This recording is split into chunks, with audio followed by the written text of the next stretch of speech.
Ampifaliana riavana malala ny zontsika miona toy izao rehefa avy nanao fetytsika omaly ny fety-pirenena meny tompo andro vaovao indray a azontsika miaino ny sitrapony azontsika mandray ny afatra tsara ho antsika amin'iteny ity ho aminareo zay olona voantso malalo amin'Andriamanitra ray sy voatahiry ho an'i Jesosy Kristy ampitombona ho anareo anie ny famindram-po sy ny fiadanana ary ny fitiavana. Amen. Alakamisy 7 Jona 2024 manjinantsika aloha hevitra trano manao hoe miaro ny olona ny tompo. Andeha riavana idera sy ankalazan'Andriamanitra isika. Andriamanitra tafatoetra ny foko, ny fanahiko ny hira sy ankalaza, mifoaza riva lisy lokanga, ifo maraina koa aho. Hideranao ny fiainana maro aho Jehova, ary ankalazanao eny amin'izay tilisa, fa lehibe mihoatra ny lanitra ny famindramponao, ary mipaky eny amin'ny rahona ny fahamarinanao. Amen.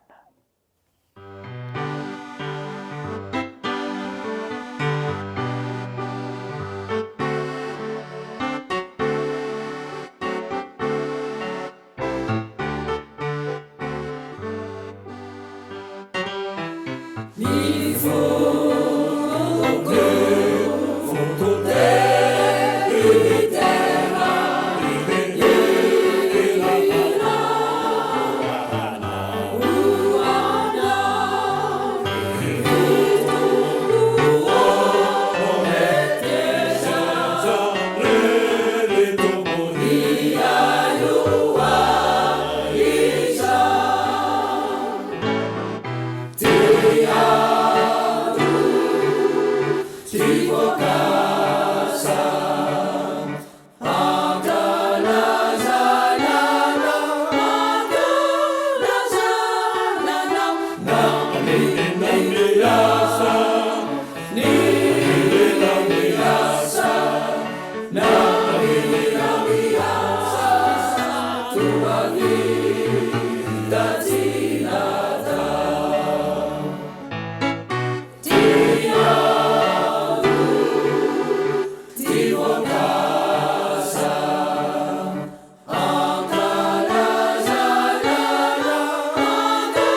andeha hivavaka isika.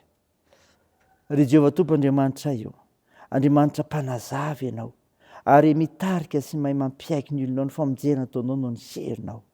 Midera sy mankalaza narinao masina izay, mpivavaka aminao. Tompo, alohan'ny fahalemena izany indrindra, dia mangataka famindramponao, mamindra fo aminay, ary mamela ny erikay. Afao izay, feno ny fananao masina izay anazava anay, ny amfanambarany teninao, Jehovah kina aminay, amantaranay ny sitraponao izay ambara aminay. Aminaran'i Jesosy Kristy mpamonjy anay, no angatanay izany vavaka izany. Amen.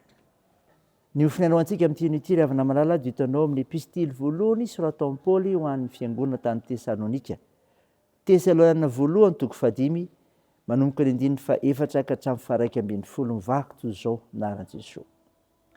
Fa ianareo rahalahy tsy ao amin'ny maizina mba hahatratranareo toy ny mpangalatra zany andro zany, fa ianareo rehetra dia zanaky ny mazava sy zanaky ny andro, tsy an'ny alina na amin'ny maizina isika. Koa dia aza mba matory toy ny sasany isika, voaka hiambina ka hohony teny. Fa izay matory dia matory amin'ny alina, ary izay mamo dia mamo amin'ny alina. Fa satria amin'ny andro isika dia aoka hohony tena ka hitafy ny finoana sy ny fitiavana ho fiarovan-tratra, ary ho fanantenana ho famonjena ho fiarovan-doha. Fa Andriamanitra tsy nanendrantsika ho amin'ny fahatezerana, fa mba hahazo famonjena amin'ny alalan'i Jesosy Kristy Tompontsika, izay maty hamonjy antsika, mba hiara-belona aminy isika na matsiary na matory, koa mifananara sy mifampahatanja tahaka ny ataonareo ihany. Amen. Ray masonao, manamasinanay amin'ny fahamarinana, ny teninao ny fahamarinana. Amen. Ry havana malala, ho aminao ny fiadanana avy amin'ilay Jesosy Kristy ilay tompontsika, ilay mpamonjy antsika. Ny ofinaina vakina tamintsika teo, entsika teo, Tesaloniana voalohany toko 5:1-12 dia taratasy nosoratan'i Paoly amin'ny fiangonana tao Tesalonika tokoa, milaza ny havian'i Kristy sy ny toetry ny kristianina izay modimandry, ka nanambarany hoe tsarovy fa olona miavaka ianao. Olona miavaka ianao satria tsy ao amin'ny maizina. Tsy ao amin'ny maizina. Zany voalazany 2:4 ry havana. Ny olona nirain'i Kristy ry havana nambaran'i Paoly eto hoe tsy ao amin'ny maizina satria izy mifazavany zao tontolo izao, ka izay manaraka azy tsy mandeha amin'ny maizina. Fa firy amintsika ry havana mahatsiaro fa efa ao amin'ny mazava isika, fa mbola ny asa maizina ihany no ataontsika, mbola ny fahotana ihany no mamitsika, mbola ny fanao ratsy ihany no matimatesantsika atao. Very sy ny latsa-datsa-pona ny rahan'i Kristy noho ny ataontsika. Andao ry havana, andeha tahaka ny zanaky ny mazava isika, ary dia hitantsika tsara ny amin'ny hoe ahoana moa zany mandeha tahaka ny zanaky ny mazava zany. Dia izao ny voalazan'ny Galatiana toko 5 ny 2:20 ka hatramin'ny 4:20. Fa ny vokatry ny fanahy kosa dia fitiavana, fifaliana, fiadanana, faharipo, famirampanahy, fanaovan-tsoa, fahamarinana, fahalemem-panahy, fahononam-po, tsy misy lalàna manohitra izany. Fa izay an'i Kristy Jesosy dia efa nanombo ny nofiny mba amin'ny faniriny sy ny filany tamin'ny hazo fijaliana. Zava-dehibe ianao ry havana, tsy ao amin'ny maizina ianao, fa mandeha amin'ny mazava satria ao aminao ny fanahy. Ka noho izany dia izao, aza mba matoritory, aza mba matoritory. Paoly ry havana raha milaza izany dia tsy ho amin'ny fiomanana ny fiavian'ny tompo ihany, fa ny amin'ny fiainana isan'andro mihitsy. Ny olona matory dia izay variana amin'ny fiainan'izao tontolo izao, fa ao anatin'ny fiainam-bavaka hatrany. Izany ry havana, njara tokony ataontsika dia ao anatin'ny fiainam-bavaka hatrany isika, hikarana fiainana feno fitahiana sy fahasoavana, no vonona tsara koa amin'ny fiavian'ny tompo. Efa maro isika ry havana no nesehorin'ny tompo tao amin'ny fiainan'izao tontolo izao, fa saingy mbola miverina sy tamana amin'izany, izany ilay hoe mananarina velona nefa maty ihany. Mandinika ny tenantsika isika ry havana, tadidio, rehefa nandray an'i Jesosy Kristy tony sy mpamonjy ianao dia tsaro fa olona miavaka ianao. Raisy izany, tiany izany, dia n'Andriamanitra hery ny voninahitra. Amen. Andeha hivavaka isika. Tompo, misaotra no mofinaina nomenao izay milaza fa tokony hatsiary fa olona miavaka ny olonao ka tsy ao amin'ny maizina satria tsy mba matory.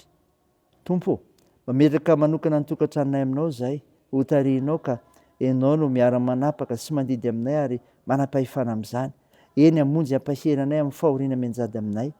Tompo, tahio ireo manana andraikitra amin'ny fitsaboana ka nasitranareo marary mila ny fivavakay, hampahirezanao ireo manamanjo, anohanareo marefo zokiolona sy sahirana, hitahinao ny fiazakazanay sy ny asanay ary ny fikasanay fianarana satria amponizara ho anay mantsy ny fahasoavanao ta io ny firenenay ka hiasa mahery ny fananao masina amin'ireo tompona ray mpanjakana sy vahoaka malagasy nyvavakay dia taony aminaran'i Jesosy Kristy ilay mpanavitra ilay mpamonjy ilay mpanazavanaay izay efa nampianatra koa ny vavaka manao hoe ranay eo izay ny an-danitra ho masinina anie ny anaranao ho tonga anie ny fanjakanao atao anie ny sitraponao ety an-tany ho tahaka ny an-danitra miheno an'io izy anona sahaza ao anay ary mamela ny helikay tahaka ny namelanay izay mielika taminay ary aza mitondra anay amin'ny fakam-panahy fa manafany amin'ny ratsy fanao ny fanjakana sy ny hery ary ny voninahitra mandrakizay amen. Tanteraka aminao ilay izodrano atolotra anao aminaran'i Jesosy Kristy. Ilay Andriamanitra aloharan'ny fanantenana amin'ny fifaliana sy fiadanana tanteraka anareo noho ny finoanareo mba hampitomboina be dia be ao aminareo ny fanantenana no hery ny fanahy masina. Amen. Teo an'Andriamanitra rery ny voninahitra amin'ny anaran'ny Ray sy ny Zanaka ary ny fanahy masina. Amen.